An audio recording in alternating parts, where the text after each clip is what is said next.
Kasi sayang naman, magkano rin kuha natin dito, di ba? Ayan oh, mga browies oh. Basag eh. Napwersa siguro kasi yung bracket niya nandito. Dito nakalagay yun. Ayun dun sa pangalawa. Kaso, nakaganyan siya. Nakaganyan. Baka medyo napwersa tong ano na to. Napwersa yung bracket kaya ganyan ang nangyari. So mga browies, meron tayo napakalungkot na balita. Talagang nakakaiyak. So ito kasi remember, ano tayo diba, SC project na CRT, titanium exhaust siya. So yan. Naglilinis ako kanina.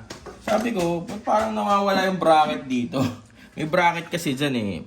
Custom bracket ginawa. Tapos, so kala ko kaya gumagalaw to. So nabunot na siya. Pag bunot ko, boy, tignan mo